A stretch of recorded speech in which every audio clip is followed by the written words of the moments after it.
और जो कांग्रेस पार्टी की मांग थी, जो हमने राज्यपाल महोदय से भी निवेदन किया था कि जांच जो है हाईकोर्ट के जज से होनी चाहिए और मुख्यमंत्री जी को त्यागपत्र देना चाहिए, क्योंकि उनकी भी नैतिक जिम्मेवारी बनती है।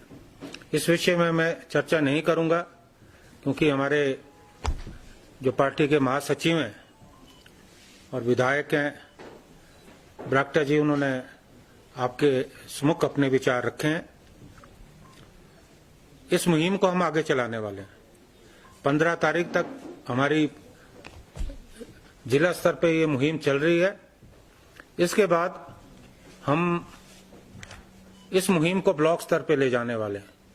और आपने देखा होगा भारतीय जनता पार्टी और सरकार में जो मुहिम हमने शुरू की है, हड़बड़ाहट जो है वो नजर आ रही है। आज सरकार इतनी बेचैन है, भारतीय जनता पार्टी इतनी बेचैन है, इस पार्टी को हिमाचल में जो प्रवक्ता हैं इनके, उन पे विश्वास नहीं रहा। हालांकि मेरा ये मानना है कि भारतीय जनता पार्टी में निश्चित रूप से अच्छे प्रवक्ता भी हैं। कुछ लोग ऐसे हैं जो विश्वविद्यालय में हमारे साथ रहे हैं।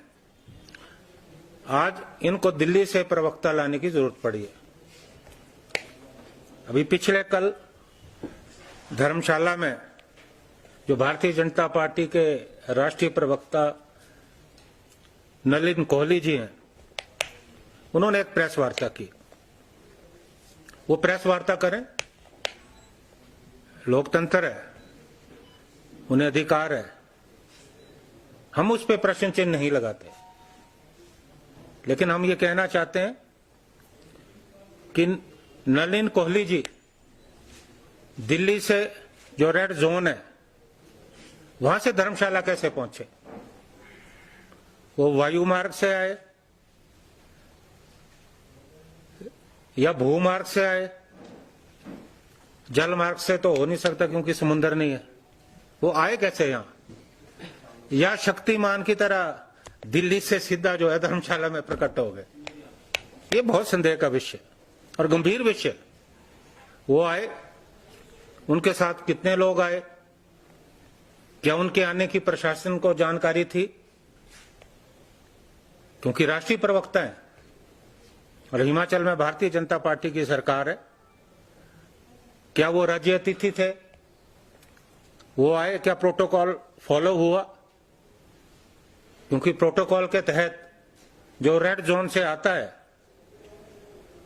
उसे इंस्टीट्यूशनल क्वारंटीन में जाना पड़ता है। क्या उनका मेडिकल चेकअप हुआ? वो आए, कितने लोगों से मिले? इस बात की हमको जो है सरकार की जवाबदेही बनती है और सरकार जवाब दे, क्योंकि पहले भी जो लापरवाही है वो हम लोगों के गले पड़ी है। क्योंकि भारतीय जनता पार्टी के नेताओं के लिए, आम लोगों के लिए मापदंड लगता है अलग अलग है। पहले भी भारतीय जनता पार्टी के जो सांसद है मंडी से, धर्मशाला से, वो अपने अपने घरों में पहुंचे और ये बहुत ज्यादा मामला उठा। हम ये कहना चाहते हैं कि आज जब स्थिति दिन प्रतिदिन बदतर होती जा रही है, लगातार हम पायदान चढ़ रहे हैं। विश्व के जो सबसे ज्यादा संक्रमित देश है, हम चौथे पायदान पे पहुंच चुके हैं। और ये भी तब जबकि टेस्ट बहुत कम संख्या में हो रहे हैं। और मुझे ये लगता है कि जो वास्तविक स्थिति है, जो वस्तु स्थिति है, वो बिल्कुल अलग है। अगर ये टेस्ट की रफ्तार बढ़ेगी तो निश्चित तौर पे मुझे लगता है कि बहुत ज्यादा केसेस है। और भारतीय जनता पार्टी, मेरा ये आरोप है, राजनीति कर रही है। मैंने पहले भी कहा कि जो देश के होम मिनिस्टर, गृह मंत्री है, जिनकी बहुत बड़ी जिम्मेवारी बनती है संकट के समय में, वो पूरे कोरोना काल में कहीं नजर नहीं आए और अचानक अवतरित होते हैं बिहार के चुनाव की वर्चुअल रैली को संबोधित करते हुए, फिर बंगाल में। क्या इस पार्टी का ध्येय और उद्देश्य सिर्फ चुनाव लड़ना है? हम पहले भी कहते आए हैं, ये चुनाव, ये राजनीति, इसके लिए बहुत समय है। ये मौका संकट का है। विपक्ष आपके साथ खड़ा है, मिलकर काम कीजिए, कुछ हमारी सुनिए, कुछ अपनी कीजिए, लेकिन लड़िए। आज हमारे जो कांग्रेस के नेता हैं, चाहे श्रीमती सोनिया गांधी हो, राहुल गांधी हो, राहुल गांधी स्वयं जो है लोगों से जा रहे हैं, मिल रहे हैं, क्या इनके नेताओं ने कभी दुख दर्द को जानने का प्रयास किया? रविशंकर प्रसाद जी ने परसों जो है वर्चुअल रैली को संबोधित किया और उनका सीधा निशाना राहुल गांधी पे था। भारतीय जनता पार्टी के किसी नेता की भी अगर जुबान खुलती है तो या वो सोनिया गांधी जी को गाली देगा या राहुल गांधी जी के खिलाफ बोलेगा। उसके अलावा भी तो बहुत कुछ है। कौन सी उपलब्धियां हैं आपकी? आप पूरे देश में, मैं पूछना चाहता हूं भारतीय जनता पार्टी के राष्ट्रीय अध्यक्ष जगत प्रकाश नड्डा जी से, जो हिमाचल के रहने वाले हैं, आपने कार्यक्रम दिया है, पूरे देश में आपने कार्यक्रम दिया है। कौन सी उपलब्धियां हैं आपकी? उपलब्धि ये कि जब लॉकडाउन था उस वक्त केसेस कम थे, जब से आपने अनलॉक किया आज केसेस लगातार बढ़ रहे हैं। आज इस देश का किसान हो, इस देश का मजदूर हो, इस देश का मध्यम वर्ग हो, इस देश का कर्मचारी हो, इस देश का नौजवान हो, आज सब खून के आंसू बहा रहे हैं। कौन सी उपलब्धि है आपकी? हम ये कहते हैं कि आप राजनीति करना बंद करें और इस महामारी के दौर में, जबकि मानवता का अस्तित्व खतरे में, आप पूरा प्रयास जो है इस महामारी को रोकने में लगाएं। मैं ये कहना चाहता हूं कि आज ही मैंने मीडिया के माध्यम से ज्ञात हुआ कि 12,000 करोड़ 12,000 करोड़ इज अनस्पेंड मनी, जो खर्च नहीं हुआ। ये पैसा किस समय का? जब कांग्रेस की सरकार थी। ये कहते हैं कर्ज, अरे हम तो इतना खजाना आपको दे के गए हैं। 12,000 करोड़ जो है अनस्पेंड मनी है, इसको खर्च किया जाना चाहिए, ईमानदारी से खर्च किया जाना चाहिए। हमारे जो पार्टी के विधायक हैं, हमारे जो निचले स्तर के, मैं तो ये भी कहूंगा हमारे जिला परिषद है, हमारी बीडीसी है, हमारे पंचायत के प्रधान है, सबको सम्मिलित किया जाना चाहिए और योजना बनाई जानी चाहिए, क्योंकि आज इस संकट के दौर में पैसे की बहुत ज्यादा जरूरत है। तो ये जो पैसा है, ये कांग्रेस के समय का पैसा है, जो ये नालायक सरकार लगभग 2 वर्षों में खर्च नहीं कर पाई।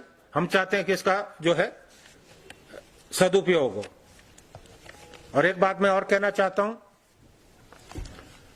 विधानसभा चुनाव से पूर्व नितिन गडकरी जी ने यहां 69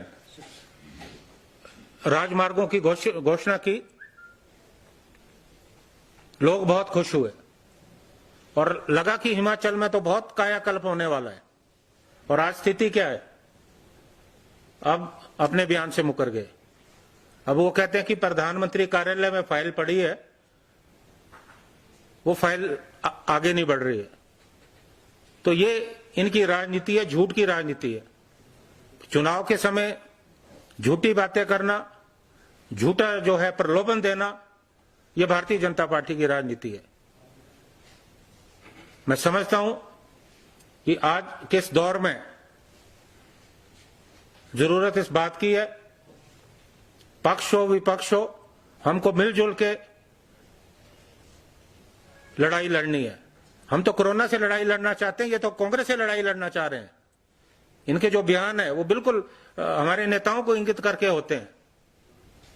और मुख्यमंत्री जी ने कहा कि हिमाचल प्रदेश में स्थिति जो है अच्छी है, तो अब उनका कौन से आईने से वो देखते हैं, मेरी समझ से बाहर है। स्थिति उस वक्त अच्छी थी जब हिमाचल में केसेस शून्य हो रहे थे, या इनकी लापरवाही के कारण आज जो है इतने ज्यादा केसेस हुए हैं।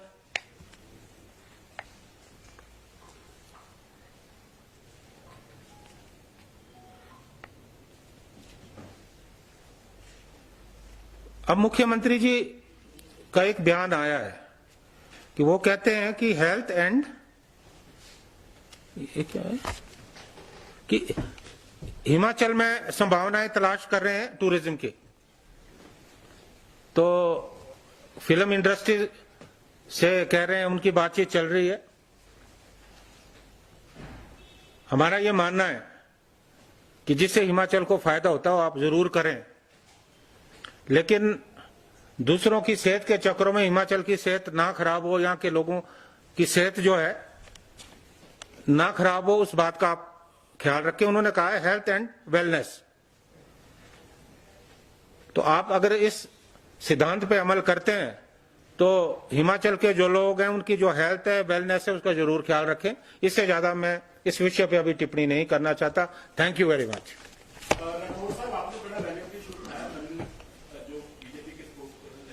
जी डीजीपी को मिलकर गया दिल्ली से रेड जोन से, वो इशू विपक्ष क्यों नहीं खा रहा है? हाँ जी जी जी जी बिल्कुल बिल्कुल, वो मुझे इसके साथ जोड़ना था। I am very thankful to you कि वो स्लिप कर गया। वो भी एक बहुत रेलेवेंट इशू है कि जब डीजीपी साहब ने पदभार संभाला, दिल्ली से एक व्यक्ति आया और बाद में यहाँ से जब वो व्यक्ति गया उनकी मृत्यु होगी, पता लगा वो पॉजिटिव है। और उसके बाद जो है पूरा का पूरा आपने देखा होगा कि क्या स्थिति रही, बड़ी संशय की स्थिति रही, बड़ी टेंशन रही।